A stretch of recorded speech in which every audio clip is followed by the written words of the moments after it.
While we all daydream about what our ideal home will look like, the reality is that some of us will end up looking at purchasing pre-loved properties that may or may not tick all the boxes on our wish list. So I'm quite literally knocking on the door of experienced real estate expert Denise Zelansky, hoping to get some valuable advice on what to look out for when buying a pre-owned home.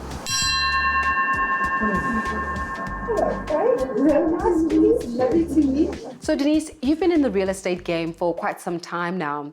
In your experience, what are the benefits of buying a pre-loved home or pre-owned home versus a new build?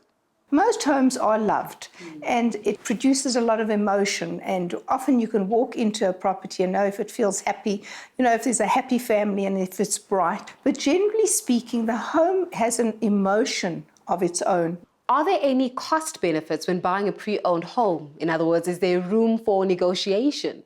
Absolutely. Developers usually want a specific price. They're doing the development, they know what profit they have to make in order to make the development work for them, and they'll say to the agent, these are the prices that I need. They actually need to make the development work.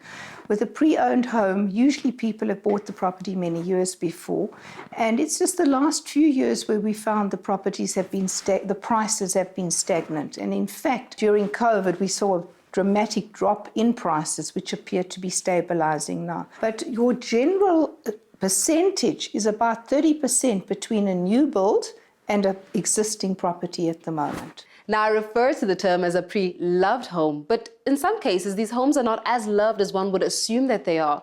So what are the important questions to ask when a potential buyer considers buying a pre-owned home?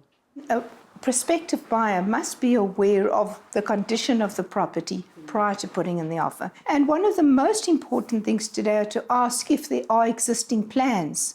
Many of the banks today want to see plans of the property before granting the bond.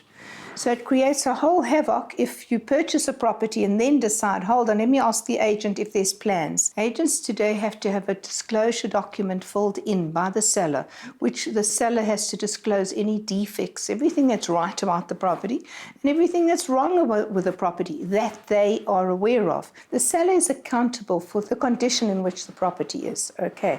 One example is a purchaser will come along and be quite fastidious and go through the property. And what we say is turn on the taps, feel the water pressure, turn the dials on the stove. Perhaps one of the plates aren't working. When you walk through a room, or a purchaser walks through a room, it's to glance up at the ceiling and look and see if the ceiling's clean, okay, or if there's any water damage on the ceiling. Glance and see if there's any water running down the walls. You'll see immediately, if there's any lines. And if there are, you will then know, hold on, there was a leak or there still is a leak.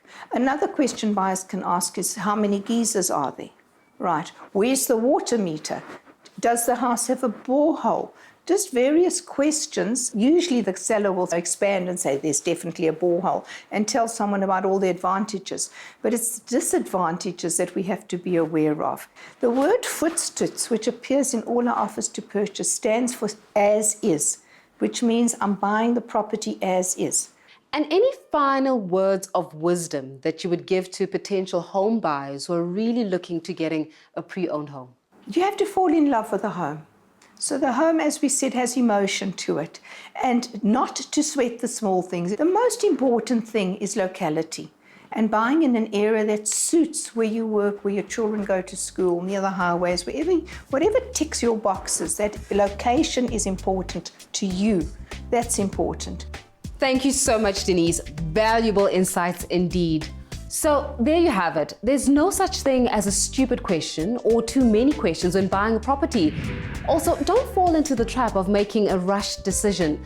Do as many inspections as you need to and weigh up all the pros and cons until you feel completely comfortable and ready to sign an offer to purchase. Remember, once you sign the offer, it's legally binding.